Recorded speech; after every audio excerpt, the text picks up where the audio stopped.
बच्चों ईदगाह पाठ के दो वीडियो पार्ट 1 और पार्ट 2 में मैंने आपको समझा दिए। अब इस पाठ के जो अभ्यास के प्रश्न हैं, इस वीडियो में हम अभ्यास के प्रश्न कुछ समझेंगे। प्रश्नों के उत्तर दीजिए। हामिद ने चिमटा ही क्यों खरीदा? तो यह जो पाठ समझा था उसी में आया है कि हामिद अपनी दादी को याद करता है। एक दुकान पर जाता है, वहाँ लोहे की दुकान पर रुक जाता है, कहीं चिमटे रखे हुए हैं। तभी उसे ख्याल आया कि दादी के पास चिमटा नहीं है। वह जब तवे से रोटियां उतारते हैं तो उनके हाथ जल जाते हैं। अगर वह चिमटा ले जाकर दादी को दे तो वह कितनी प्रसन्न होगी। उनकी उंगलियां कभी न जलेंगी। घर में एक काम की चीज हो जाएगी। खिलौनों से क्या फायदा, व्यर्थ में पैसे खराब होते हैं। इसलिए ऐसा सोचकर हामिद चिमटा ही खरीदता है। दूसरा जो प्रश्न है, चिमटा खरीदने के लिए हामिद कौन से कारण बताता है अपने साथी मित्रों को? मेले में से वापस आते वक्त जब सब लोग अपने खिलौने दिखाते हैं तब हामिद उसे कुछ कारण दिखाता है, इस तरह कि वह कहता है कि खिलौना क्यों नहीं है, अभी कंधे पर रखा तो बंदूक हो गई, हाथ में ले लिया फकीरों का चिमटा हो गया, चाहूँ तो इससे मंजीरे का काम भी ले सकता हूँ। एक चिमटा जमा दूँ तो तुम लोगों के सारे खिलौनों की जान निकल जाए। तुम्हारे खिलौने कितना ही जोर लगाए, मेरे चिमटे का बाल भी बाका नहीं कर सकते, क्योंकि मेरा चिमटा बहादुर शेर है। तो इस तरह से हामिद है वह चिमटे के बारे में कहता है। वह कहता है आग, पानी, आंधी, तूफान में सब में बराबर डटा रहता है। इस तरह वह चिमटे की सर्वोपरिता का कारण दिखाता है। तीसरा जो प्रश्न है, बूढ़ी अम्मा का क्रोध स्नेह में क्यों बदल गया? तो जब हामिद है वह मेले में से आता है और दादी को हामिद के हाथ में चिमटा देखकर बहुत गुस्सा होता है, लेकिन ऐसा क्या होता है कि उसका क्रोध है वह स्नेह में बदल जाता है। तब हामिद कहता है कि चिमटा लाने पर दादी को दुख बहुत होता है। उसे हामिद की नासमझी पर बहुत गुस्सा आता है, वह उस पर बहुत गुस्सा होती है। लेकिन हामिद ने दादी से कहा कि जब तुम तवे से रोटियां बनाती हो तब तुम्हारी उंगलियां जल जाती थी, इसलिए मैं चिमटा लाया हूँ। यह सुनकर दादी का क्रोध तुरंत स्नेह में बदल जाता है। अब आप चिमटे के प्रयोग की तरह रुमाल के विविध प्रयोग बताइए। जो आपके पास रुमाल होता है ना पॉकेट में, उस रुमाल की यहाँ बात की गई है कि आप रुमाल का किस किस तरह से प्रयोग कर सकते हैं। तो पहले तो हम कहते हैं कि अभी जो महामारी चल रही है उसमें रुमाल का प्रयोग हम मास्क की तरह कर सकते हैं। हाथ मुंह धोकर पसीना पोंछने के लिए रुमाल का प्रयोग किया जाता है। और उसके कई और भी उपयोग है, जैसे कि धूप है तो धूप में रुमाल गीला करके सर पर रख सकते हैं या फिर बांध सकते हैं। हल्की बारिश में कभी कभी सिर को भीगने से भी बचा सकता है।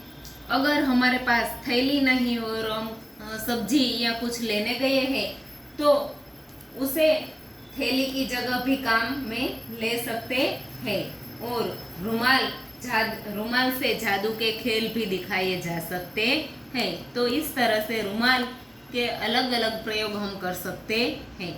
इस कहानी का शीर्षक ईदगाह ही क्यों रखा गया? इसके अलावा आप कौन सा शीर्षक देना चाहेंगे, क्यों?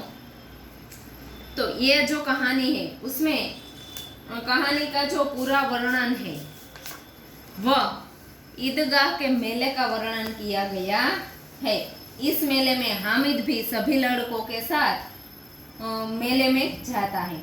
ईदगाह में नमाजियों का भ्रातृभाव देखने को मिलता है। मेले में हामिद की सभी विशेषताएं देखने को मिलती है। इसलिए कहानी की प्रवृत्तियों का जो केंद्र है वह ईदगाह है। इसलिए इस पाठ का नाम ईदगाह रखा गया है।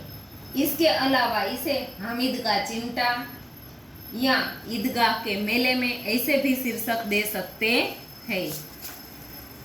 इसके बाद का जो प्रश्न है वह है निम्नलिखित परिच्छेद को पढ़कर नीचे दिए प्रश्नों के उत्तर दीजिए।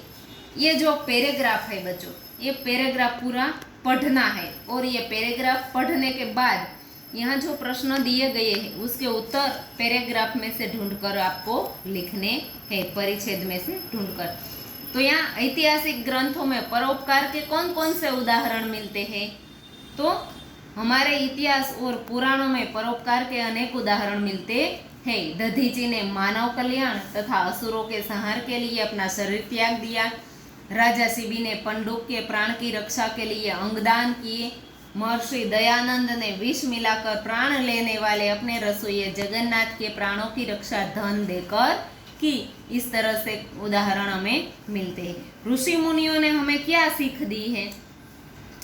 तो ऋषि मुनियों ने यह सीख दी है कि निराश्रितों को आसरा दो, दीन दुखियों और वृद्धों की शारीरिक और आर्थिक मदद करो, भूखों को भोजन करवाओ, विद्वान हो तो विद्या का प्रचार कर समाज का उद्धार करो। ऐसे सीख दी है। देश एवं समाज की उन्नति किस प्रकार होगी?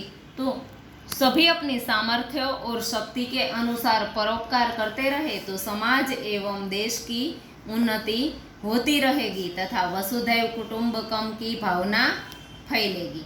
चौथा जो प्रश्न है, विलोम शब्द लिखिए। आश्रित और अवनति। आश्रित तो अनाश्रित, अवनति तो उन्नति। परिच्छेद के आधार पर अपने साथियों से पूछने के लिए 3 प्रश्न बनाइए।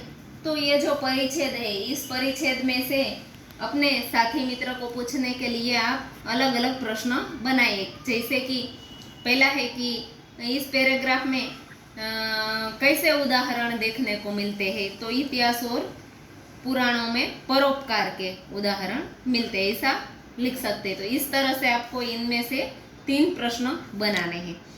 इस परिच्छेद को उचित शीर्षक दीजिए। तो परोपकार, परोपकार की महिमा, ऐसे शीर्षक हम इस परिच्छेद को दे सकते हैं। चौथा जो प्रश्न है, तुम हामिद की तरह किसी न किसी मेले में गए होगे, वहाँ तुमने क्या क्या खरीदा और क्यों? तो जब आप मेले में जाते तब आप हामिद की तरह क्या खरीदते हो और क्यों खरीदते हो, यह आपको अपनी तरफ से उत्तर लिखना है कि जब आप मेले में जाते तब आप क्या अनुभव करते हैं। 5वां प्रश्न है, यदि तुम्हें मेले से अपनी दादी के लिए कुछ खरीदना हो तो क्या खरीदोगे और क्यों? सोच लीजिए कि हामिद की तरह आपकी दादी भी बहुत बूढ़ी हो गई है और आपकी दादी घर पर है और आपको अपनी दादी के लिए कुछ खरीदना है, तो क्या खरीदेंगे दादी के लिए और क्यों? तो इसका उत्तर भी आपको अपनी तरह से सोचकर लिखना है। अस्तु।